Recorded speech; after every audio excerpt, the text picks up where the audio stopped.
Great.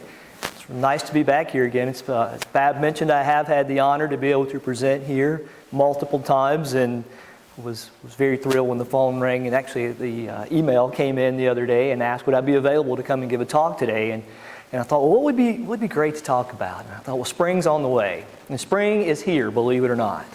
Doesn't feel like it, I know, but spring is here. Just ask the wildlife. It's out there. Certainly early blooming things like hepaticas have already began to bloom, but sometimes we'll see those even in December. But now we're starting to see things like trout lilies in bloom. And when we see the trout lilies, oh yeah, trout lilies are already starting to bloom, and they'll begin, and they'll continue to bloom on probably for about another month, depending upon the elevation you're at. It's one of the wonderful things about living in the Carolinas is we have so much elevation change. So if you happen to miss something in bloom at 1,000 feet, just wait 2 weeks and go to 2,000 feet, and if you miss it then, go to 3,000 feet, which is what I used to do before we had wonderful digital photography. When we would shoot 35 millimeter film, you'd go take all these photographs, and you'd go back and you'd get them developed, and you'd look at them and you're like, oh, that is not what I wanted. So, okay, next week I have to go up 1,000 feet in elevation because they'll be in bloom there. Well, it turns out there are a lot of plant animals that do that, and it is temperature dependent. Sort of as a rule of thumb, about every 1,000 feet you go up in elevation, the temperature is going to drop about 3 degrees Fahrenheit.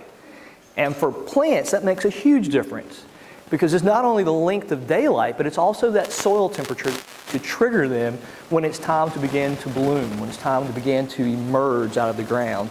And certainly things like trilliums, which are our early spring ephemerals, which means they're short-lived, they're only up for a little while. Although, I'm going to talk about this in just a little while, they may erroneously be in the wrong family, because the family they're grouped into does something very different from these. It has to do with their longevity. And we'll talk about that in just a little while. Trilliums are one of the plants, like many people who are interested in botany, that caught my attention early on.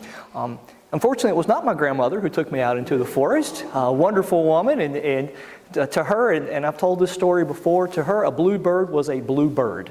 It doesn't matter if it was an eastern bluebird, a blue jay, an indigo bunting. It didn't matter. A bluebird's a bluebird. A flower's a flower.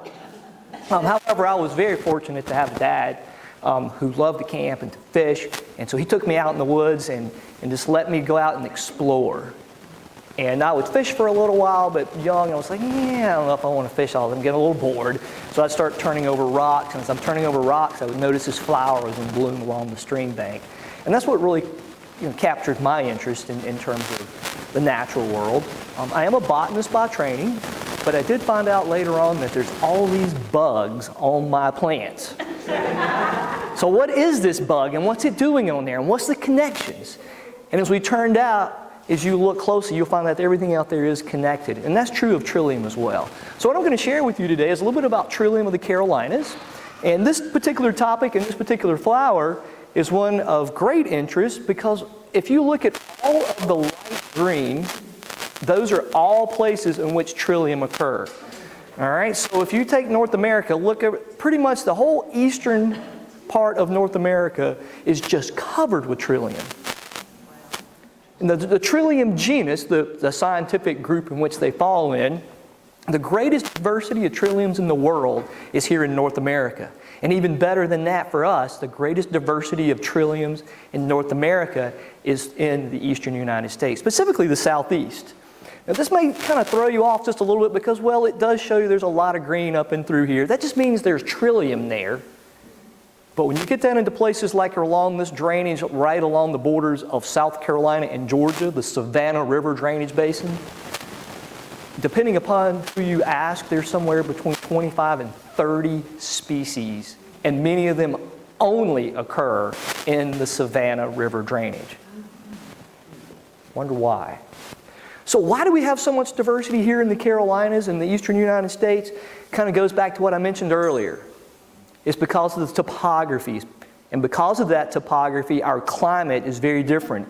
If you're here in the mountains of the Carolinas, you can go to the high points at over 6,000 feet of Mount Mitchell and see wonderful things like painted trilliums in bloom. But you can go to the Piedmont of South Carolina, and throughout the Piedmont, you're going to find wonderful things like Catesby's trillium, our most common trillium throughout Carolinas and Georgia.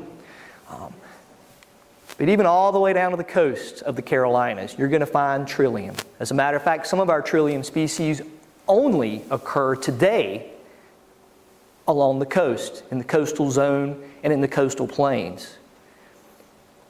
However, if you look back in time and you begin to look at some of the pollen record and looking at where these things once occurred, they actually had a much more wide distribution. So why would things occur on the coast, but they no longer occur in the mountains? Or even better, why would you find a species that occurs in the mountains and many of them grow all the way down into the Piedmont, and some of their very close cousins, turns out very closely related genetically, show up on the coast? It all has to do with how plants move. Yes, plants do move. We don't think about plants moving, do we? We think about animals moving. We think about animal migration. Plants migrate as well. They just do it a lot slower. Okay? So as Rudy Mankey, and many of you may know Rudy Mankey or heard the name Rudy Mankey, he has this quote which I think is just perfect. Every species can grow everywhere. Think about that. Every species can grow everywhere, as long as it can do these three things. It can get there. Once it gets there, it can survive.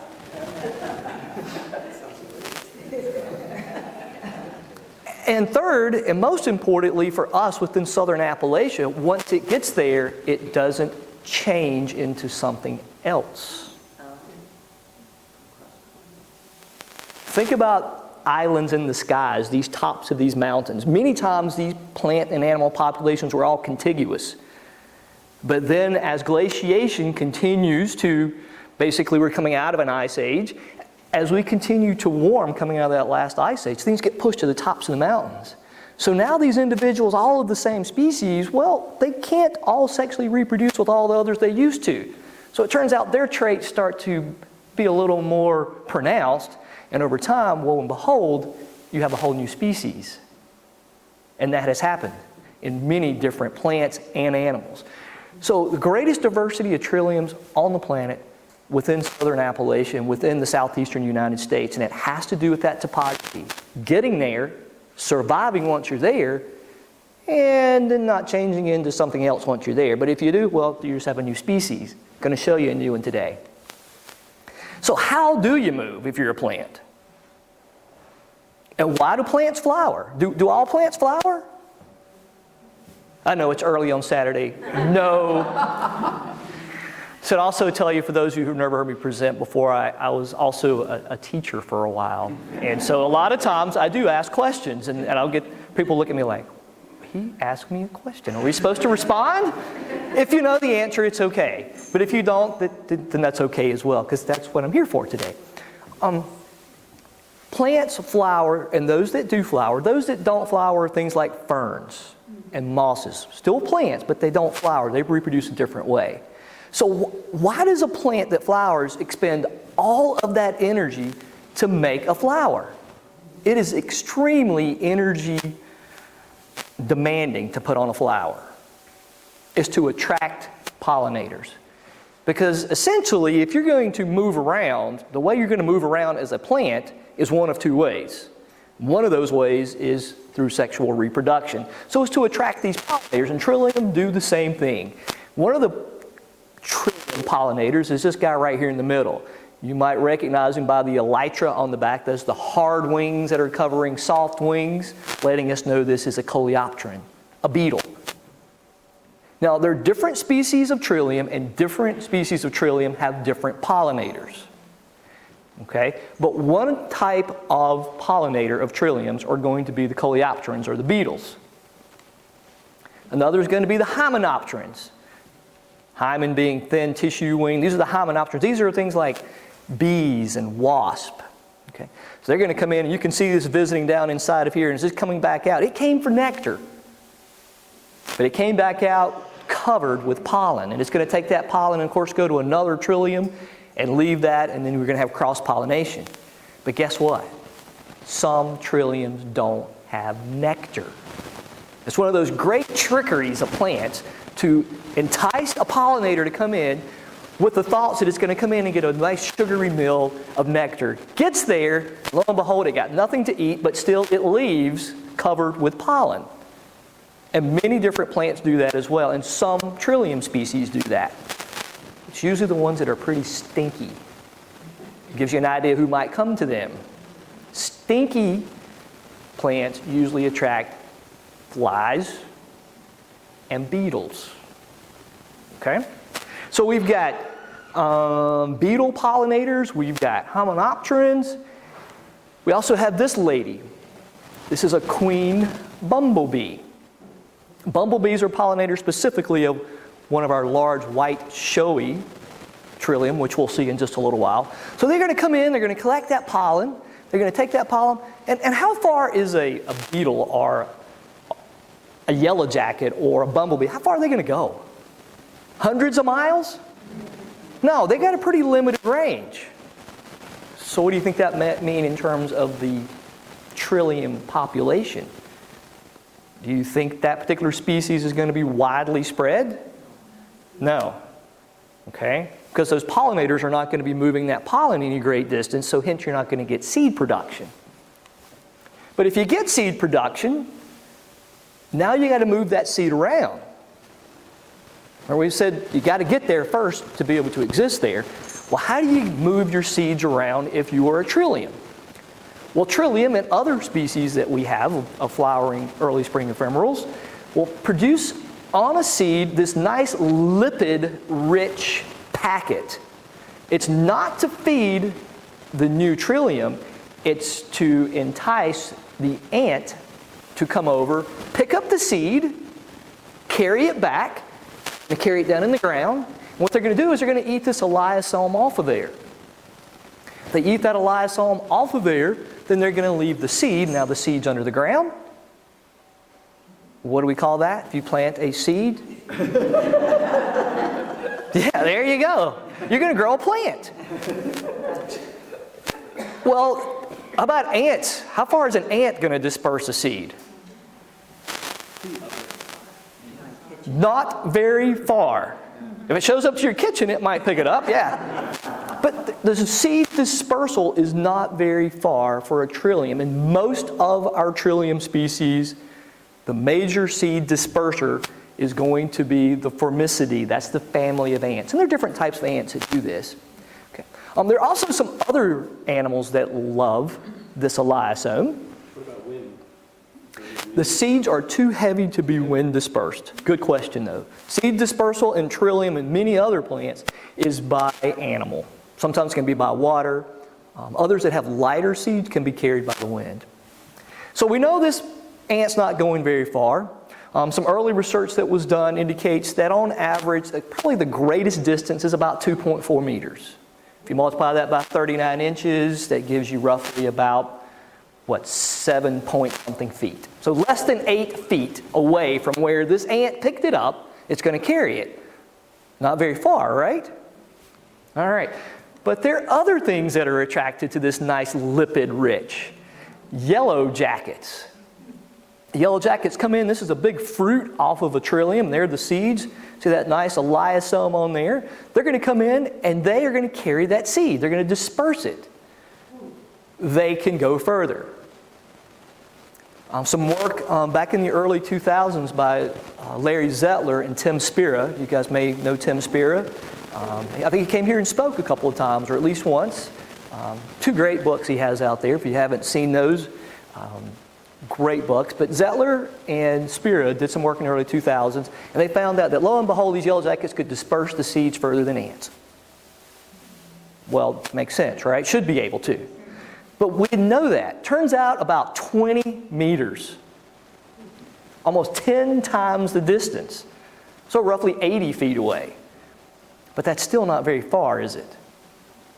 So now you have this thing that's, the pollinators are only going to fly a certain distance. Now your seed disperser is not going to go that far.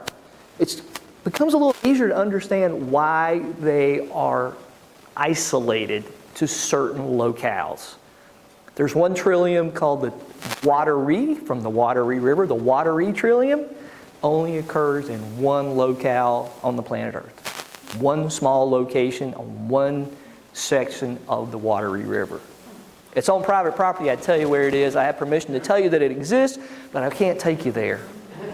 No birds. Nope, no birds. No, but turns out there are some vertebrates that will move them around. Mr. White-tailed deer. Now, white-tailed deer love to eat plants. They love, especially, nice soft succulents. Anybody have deer that like to eat your plants? No, of course not. Of course not. No. People ask me, so what kind of plant the deer won't eat? Nothing. Well, what's your goal for your garden? I like to feed the birds. Put in a metal pole and bird seed. You'll be okay. Well, and actually, there's been a lot of research done by over at Wofford University, Doug Rayner. You may know the name Doug Rayner from South Carolina Wildflowers, or Wildflowers of South Carolina. Doug Rayner has done a lot of work in Spartanburg County. We built these huge exclosures where the deer couldn't get in, and monitored overall population size and distribution within there.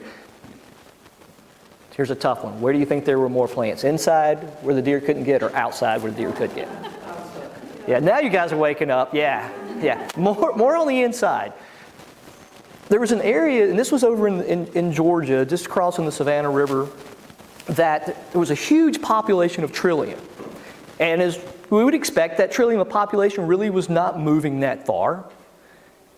But then all of a sudden, they appeared miles away from that population where they had never been growing before. So how did they get there? Certainly not an ant. Not a yellow jacket, because yellow jackets, not very far, about 80 feet or so. They began to look into the scat. That's the scientific name for animal poop. The scat. And they were finding Trillium seeds.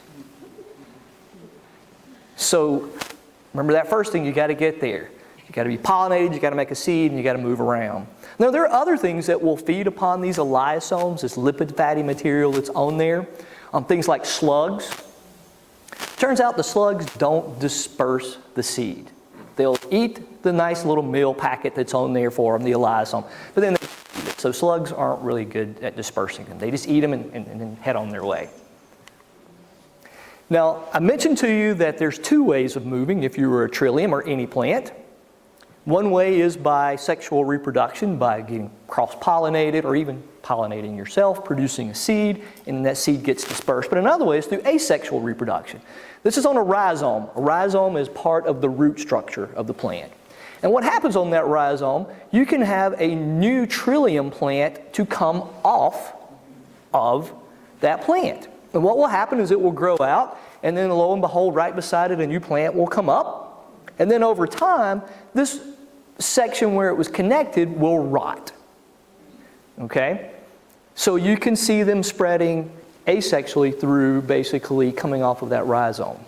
So genetically it's the same as the parent material that it came off of, but that's another way of moving around. Either way, whether you are seed dispersed through the steps of sexual reproduction, or if it's asexual reproduction and you're coming off of here, either way, if you were a Trillium, it takes you 2 years before you ever pop up out of the ground. But it's only the beginning of your journey, because Trillium can live more than 75 years. You want a plant that you don't have to replant? Keep the deer away. Okay? 75 years, just like getting a parrot. You got to leave that Trillium to somebody, okay?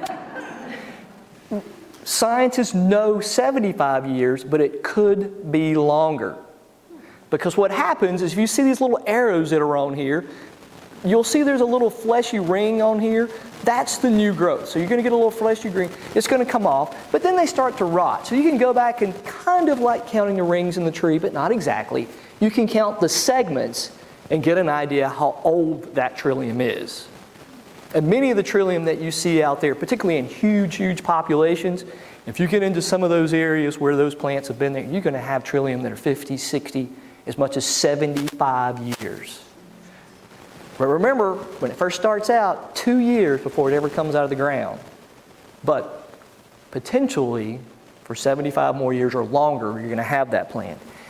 And when it comes out of the ground, there you have it, the beautiful Trillium. They recognize that as a Trillium? It's missing some stuff. This is a unilum, I guess. It's certainly not a trillium, but it is a trillium. It takes from 5 to 7 years, depending on the species, for a trillium to have all of its parts of 3 leaves, 3 petals, 3 sepals, and to produce a flower. As much as 7 years from a seed to a flower. So it's going to take a while, but remember, you may have this plant for a long time. Okay? Now, remember I mentioned this thing about they're kind of like lilies. I mentioned they were ephemeral, which means they're short-lived. Anybody have lilies at home? Or know somebody who has lilies? Daylilies. Okay. They come up, lots of lilies. So what happens when you have a lily comes up? The lily comes up, it produces a flower. Then shortly after the flower is produced, what happens to the leaves? They start to die, don't they? They start to become yellow, they begin to die back. And they start looking pretty ratty. And I know a lot of times people go back and they'll ball them up and put a rubber band around them so they don't look so bad out there, all these dead leaves. But you don't want to trim them because they're still using those. But they don't usually hold on to that foliage until time till it produces a fruit. Trillium do. As a matter of fact, some Trillium species, if they are pollinated and they're going to produce a fruit, they will continue to photosynthesize and not only store energy in that root, which they can use for next year, but they will also store energy in the form of carbohydrates. That's what you do with photosynthesis. You make carbohydrates. It'll store it in the leaf material, and it's going to use that leaf material to help feed that plant, because that plant has to be able to provide all the nutrients and development to make that fruit. So it's not only got to make the fruit, it's got to make the seed, it's got to pack lunch, the elysome for the seed dispersers, and also in that seed it's got to pack lunch for the future trillium. Lots and lots of energy. So that doesn't fit into lilies. There's lots of other things. So what you might find is instead of it being in the family Liliaceae, they're in the Trilliaceae family. Now this isn't really that huge of a jump, because if you look back in 1827, a French botanist, Francois, named the Trilliaceae family.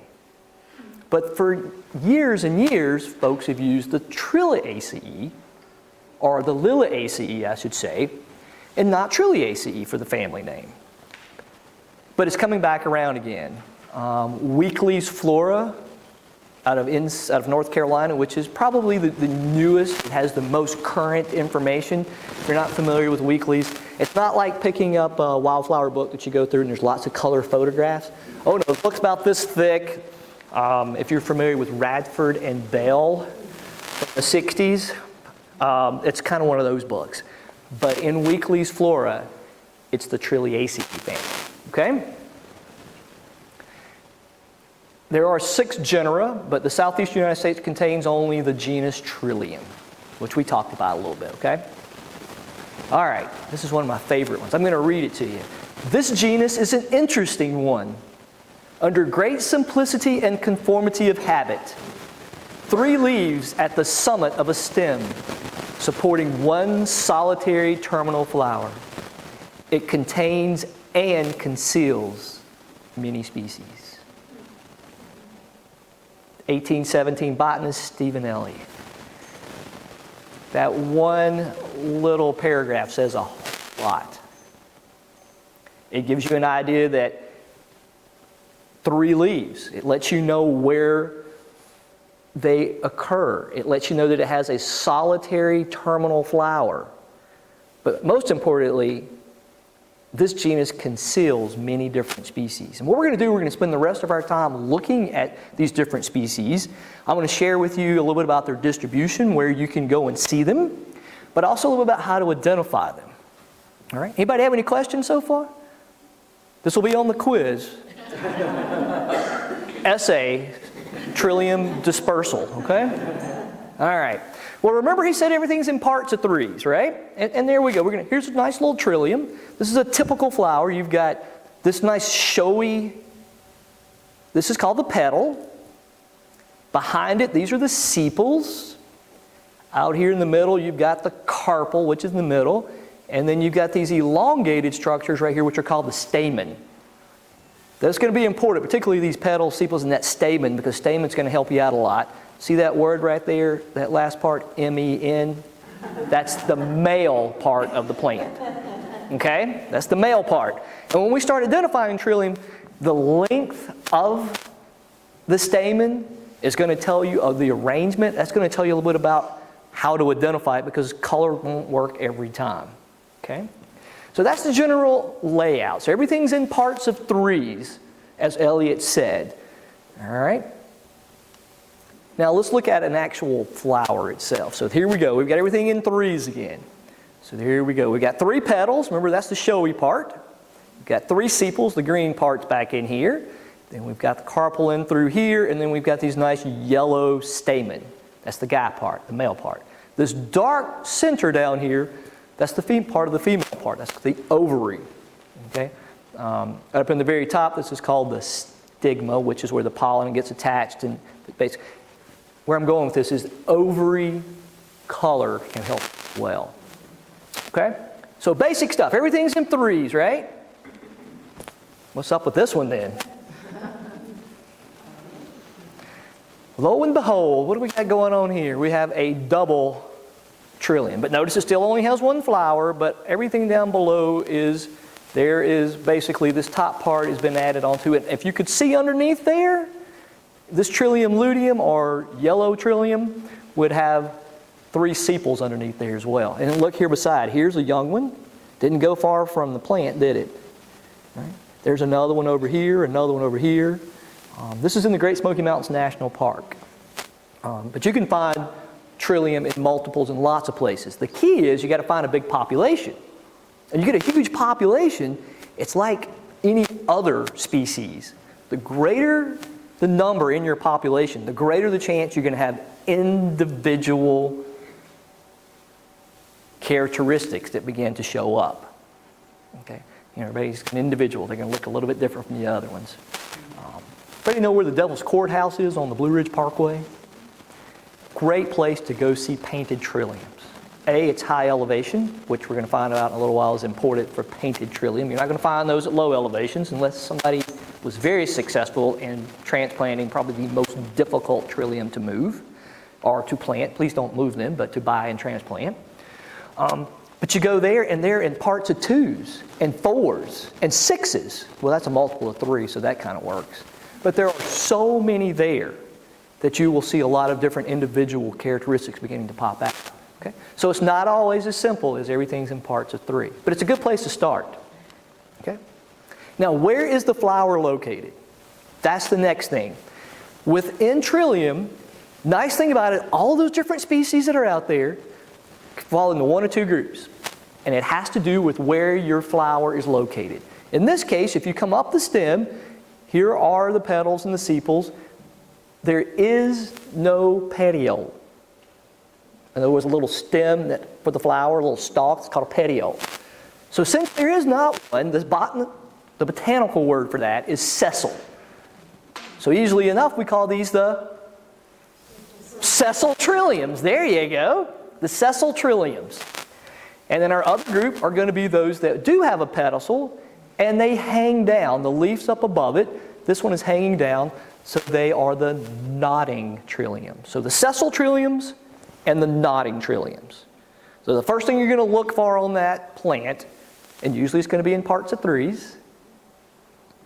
If it has a flower, you're going to look to see if the flower is born on the very top and is sessile, or if that flower is hanging down on a pedicel, it's going to be nodding. Be careful though, those parts of 3s will get you. I've had many, many people walk up to me and say, what kind of trillium is this? And I'll go, Arissima triphyllum. Jack in the pulpit. Jack in the pulpit has 3. It's called, the name lets you know that it's got 3 components of the leaf.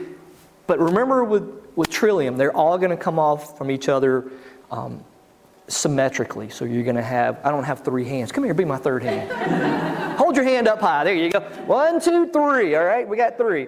Okay, so they're all kind of, but if you get a Jack in the pulpit, it's kind of like this. Trillium, Jack in the pulpit. Okay, good, got it. All right, then look for where the flower is, okay? All right, so here we go. We're ready. Let's look at who it's out here. This is one that most probably had the opportunity to see. This is the sweet Betsy Trillium, Trillium cuneatum. Got parts of 3s. Notice it's got a nice burgundy petals on there. It's mottled. The leaves are mottled in coloration, and the name implies that it has a sweet smell, and it does. In some populations, more than others. It's almost like a sweet banana flavor or aroma to me. Never eaten one, but it's almost a sort of sweet banana. And these things, where they grow, you will get huge, huge, huge populations of them. Okay? And of course, when you get huge populations of them, you're going to get some individuals who want to be a little bit different. Same genus, same species. Trillium cuneatum, mountain sweet Betsy, but look at the color. It's not burgundy anymore. But you can barely tell if you look through there. It's kind of dark in the middle. It's still going to have that dark colored ovary. Okay? These 2 plants were photographed at Station Cove Falls. And I understand PAC's going to be doing a hike there on April. I want to say it's tax day, believe it or not, like April 15th for some reason. What a great way to celebrate tax day. Mid-April, Pam can let you know when that's going to be. But PAC's going to be leading a hike over there. It's a great time to go because you're going to see thousands of Trillium cuneatum, and you will probably see some green ones in there as well. But it's also a great time to be there because there are 2 other species that occur there, and you'd be able to see them there as well. Also, you can go to Pearson's Falls. Pearson's Falls has mountain sweet Betsy Trillium, along with some other species as well. They grow in lots of locales. They're going to grow 9 times Preserve over along Highway 11. Lots of places you can see this particular one. It's fairly widely spread, okay, in the mountainous areas. Okay. But look at this one. How do we know this one is not a cuneatum? How do we know this is yellow Trillium? Well, it's yellow, but hang on. Look at that. Look at that. Let's look inside. If you look inside, the yellow, we're not going to be able to see it in this case, but yeah, the ovary is a different color. Okay? It can be a different coloration in there. Also, it won't have that sweet smell to it. Okay? But there are other yellow Trilliums as well, which kind of throw you off, which is where I was headed with the next one. This is faded Trillium. And faded Trillium can be anywhere from a whitish coloration to a yellow coloration, but it is our only sessile Trillium with spoon-shaped petals. So here we go. It's real narrow at the bottom, and it comes out like a spoon or a spatula. Got these dark colored stamen inside of here. There's a dark ovary. Everything in there is sort of a dark maroon color. What you're going to see out here is you're going to see that spoon-shaped petal. But the leaves look very much the same as any of those other species that we've seen so far, and more that we're going to see. This is Trillium discolor. If you look inside of Trillium discolor, look at the anthers, and look at the stamens. We'll stay with that part, the stamens right in through here. Very different coloration than the ones we saw before. So coloration of the stamens are one of the things that can help you with identification. The relic Trillium. Trillium relicum. Well, look at this. Nice and burgundy, like when we saw earlier, the mountain sweet Betsy. So we need to do a little closer investigation, and we look inside. Looks very different. Still has a dark ovary in there, but look at the outlines of these stamens. It's going to have that dark purple, but you're going to have the yellow coloration along the sides. It's going to have that yellow pollen associated with it as well. Okay? But also, most importantly, if you look at these stamens, look how they go above and over, and they cover that ovary. That's one of the characteristics. If you look inside of a sessile burgundy-colored Trillium, and you've got those fingers covering up over it, look like little fingers, stamen coming up over, and that ovary's hidden, yeah, then you've got relic Trillium. How does it get pollinated other than self-pollinate? Well, it can self-pollinate, but also insects can be quite creative. They can find their ways. It's not completely enclosed. If you see, there is openings. So there's an opening, there's an opening, so they can actually make its way inside of it. Okay, they can get in there. Okay. All right, we've got lance leaf Trillium, and the name is quite nice. Look, these are long lance-shaped leaves, but also look at that petiole, or excuse me, look at that sepal. No petiole on this one, it's still sessile, but look at that. Nice elongated lance shape. This is lance leaf Trillium.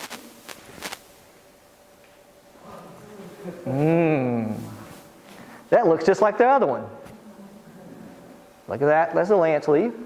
Look at that. Looks a lot alike, doesn't it? Yeah, this is model Trillium, Trillium maculatum. One of the easiest ways for this one is location. Relic Trillium grows in very few places, and it's going to be more in the upcountry.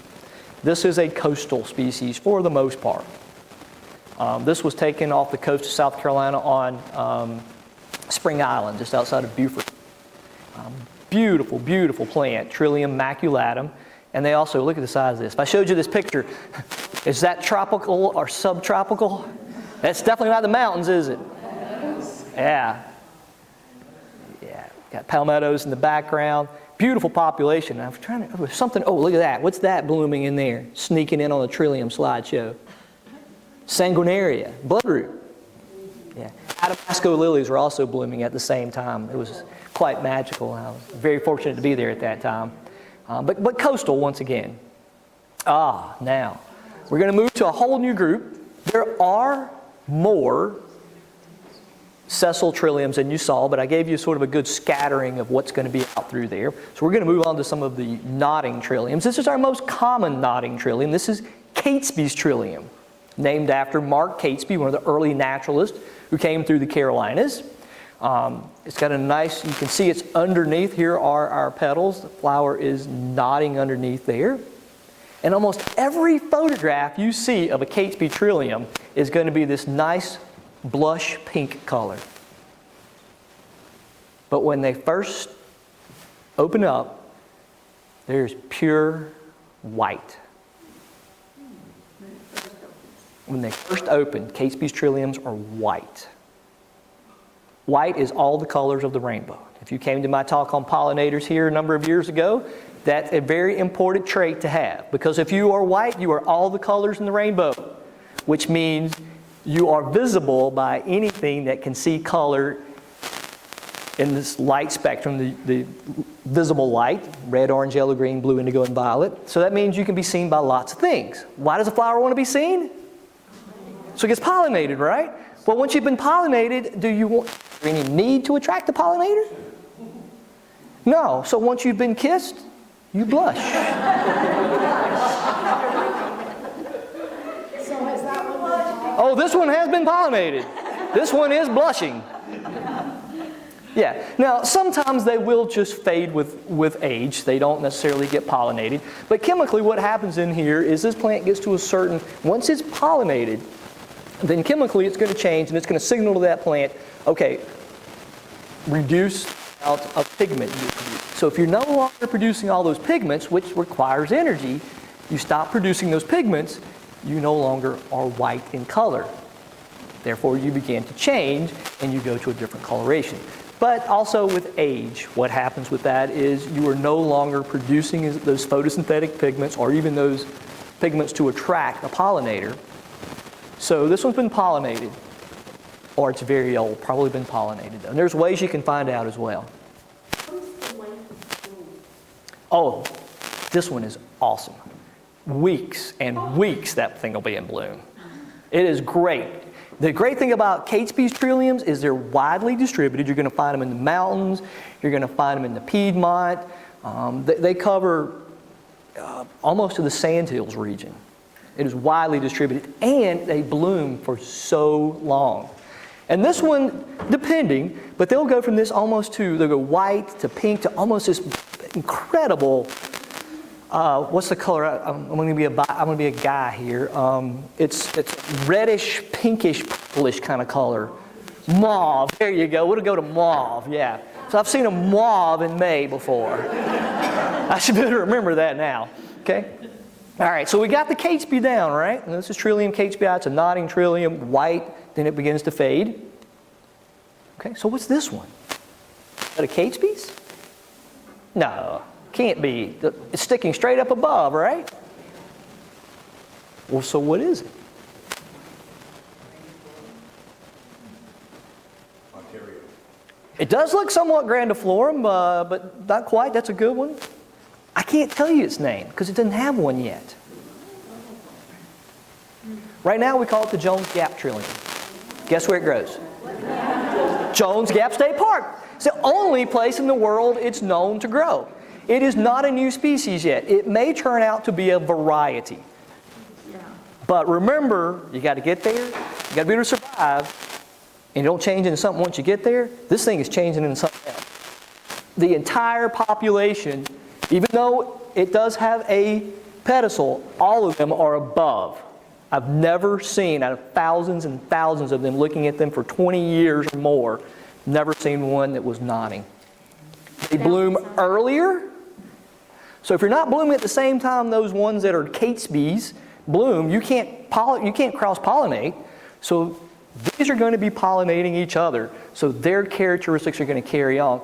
So if nothing else, we can tell you it's Trillium Catesbyi variation, whatever it's going to be called. Dr. Patrick McMillan and some other folks are looking at it right now, trying to decide if it's going to be its own new species or not. Okay? Are they widespread in Jones Gap? Oh yeah, go do the Jones Gap Trail. You're doing Jones Gap this year? Yes, they are. When? Yesterday. When are they there? Tax Day. Remember April 15th? We were there on Thursday. We didn't. Yeah, usually about April 17th, plus or minus a couple of days, there's a lot of stuff in bloom. That's what I shoot for, because you'll get Sweet Betsy's, you'll get Catesby's, and you'll get our largest flowering nodding Trillium, Vassii. So from the 17th on, you'll get lots of them. But they're throughout. They're throughout. Along the Jones Gap Trail is the best place to see them. About a half mile in and just keep going. We are doing oil camp for each Oh, okay, oil camp, yeah, they're none in oil camp. They're not. Some incredible trout lilies in there, though, I hear. How do you decide it's a new species? Do you look at DNA or anything like that? Or? Yeah, it's DNA. Yeah, so that's why folks who have those credentials, and if you're going to come out and say that it's a new species, you have to, it looks like this, how do you, and then it'll make the decision. So that's why folks like that are doing that. But someday, but for now, we just call it the Jones Gap Trillium. And you can Google it, Jones Gap Trillium, and it'll pop up. There's lots of folks who like to check it out. Okay. This is probably one of our, in South Carolina, it's one of our more rare species. It's called the painted Trillium. It looks as if someone has painted it in the middle right there. It's Trillium undulatum. Undulate means wavy. And if you look at the edge of the petals on the flower, particularly this lower one, they're real wavy. So that's why it's called Trillium undulatum. Okay? And if we look a little closer at it, you can really see it. Painted Trillium because it looks as if someone has came in and painted these inverted V's. I have seen the V's going the other direction before, though. Huge population of them. Our painted Trilliums are a Trillium species that grow at higher elevations. And in South Carolina, we don't have a lot of high elevation. There are two known populations of painted Trillium today in South Carolina. One's in Greenville County, one is in Oconee County, and they both occur at a little over 3,000 feet above sea level, but because of all of the topography, aspect, all the other conditions, it's what you'd expect to find at 4,000. Well, if you come over to the North Carolina side, you got a lot more elevation. So there's a lot more painted Trillium in North Carolina that you should be able to find. Devil's Courthouse is a great place to go see these for sure. Also the shut-in trail. Oh yeah, the shut-in trail. Yeah, yeah. Coming between Cherokee and Gatlinburg. Can't remember the name of that road. For something another. You're on your way up to, there you go. Before you get up to the gap up there, there's On the left-hand side, the last trail on the left, great place. There's Catesby's Trilliums, there's painted Trilliums, and a whole gob of other things. It's spectacular. So our painted Trillium, beautiful. Once again, painted. What's the purpose of that? Let's attract the pollinator. Remember I said there's that nice white coloration, but it turns out that if you are somewhere in the blue range, which pink happens to have some blue in it, I understand, that lets you know it's insect pollinated. Insects see on the blue end of the spectrum. They don't see on the red end. But that's another talk. The large flowered Trillium, Trillium grandiflorum, the name says it right there for you. Nice white coloration in here. You can see the pollen inside of here. Follow it down, it would have sort of a light yellowish to whitish bloom. Notice how the petals also overlap, almost creating a vase shape to it. So you don't have spacing through there. It's overlapped much more than our other species that we've seen so far. The large flowered Trillium. What color is the ovary on that? It's light colored as well. You can kind of tell in here it's sort of yellowish colored. Yellowish to greenish. They'll get nice where they do grow. You get nice little populations like this. And once again, you know, the seed falls off. There you go. Seed falls off. There you go. And here's lots of young ones. Look at there. Lots of little bitty young ones down in there. Also, oh, look at here. Here's a, oh, I won't do that. Where's Waldo? That's a violet talk. I'll tell you about that one later, but there's violets down there. All right. Now this one is really cool. Dr. Patrick out of, he's over in the Georgia area. He works for the state of Georgia. Dr. Patrick is one of the leading experts Trillium in the southeast. Matter of fact, he's one of the leading experts on Trillium in the world.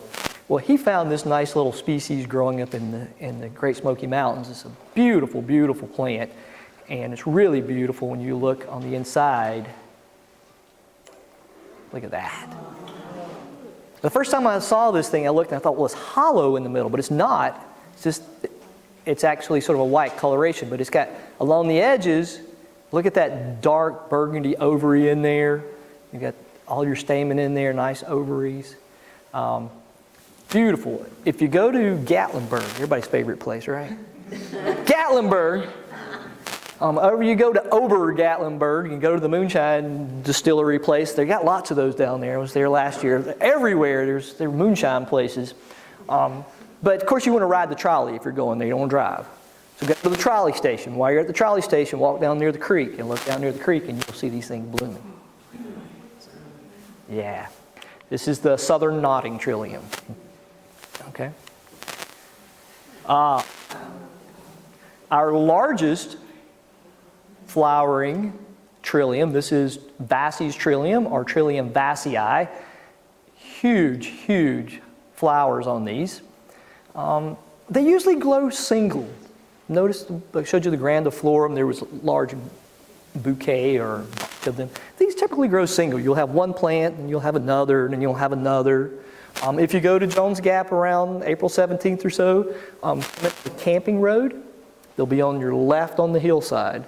Great place to see those. They're also all up that trail. I don't think they're at Pearson's Falls. I've looked at Pearson's Falls. I looked at the species list, but I don't think it's there. But it's also over on the Chattooga River. I think it's on the Shut-In Trail as well. It's over on the trail over on Grandfather Mountain. What's the one on Grandfather that you know the one I'm talking about? Grandfather Mountain, there's a... Yeah, you don't have to pay to go into that one as you pull off and you do that trail. But anyway, it's a great wildflower trail. Yeah, I think it's on that one. Sorry, I lost my train of thought of where it was. But look at that, isn't that beautiful? Once again, it's got that nice pedestal hanging down, letting you know that it's a nodding Trillium. Now, on that last one, when you said it's the largest, Yes. the diameter from petal edge to petal? Yeah, wow.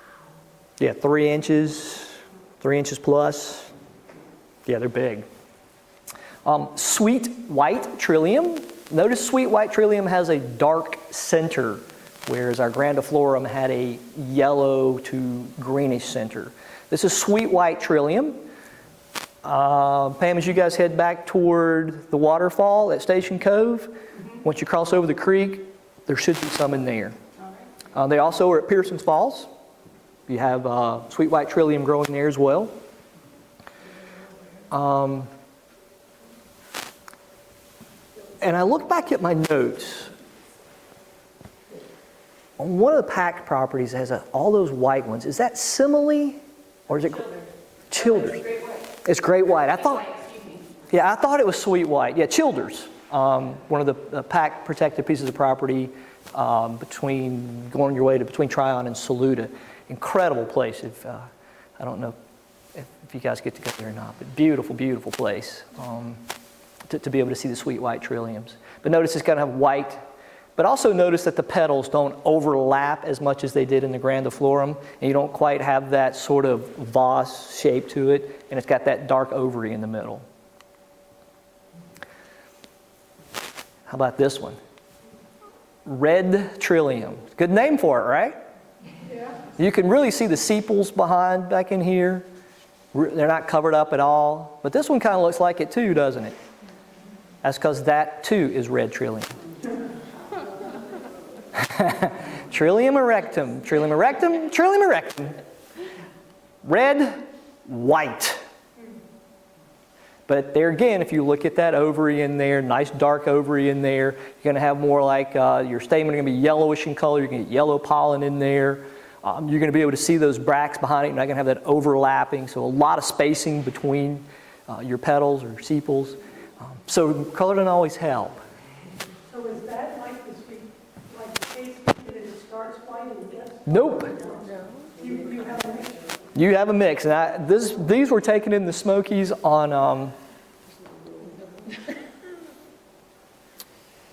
if you're going to Klingman's Dome, as soon as you get off Klingman's Dome, it's the first pull off on the right. I think it's called an Indian Gap Trail. It's part of the Appalachian Trail. Incredible trail, but that's where these were. Matter of fact, you didn't even have to walk the trail. Just get out of your car, and there's an apple tree, and they're everywhere underneath there. Hundreds of them. Hundreds of them. They grow together? Oh, yeah, same. Right beside each other. Big, huge clusters of them right beside each other. Some will be red, some will be white. April 15th? No, this was actually the last week of April. Okay. The last week of April, because you're up about 6,000 feet, so yeah. So, yeah. So great. Trilliums of the Carolinas.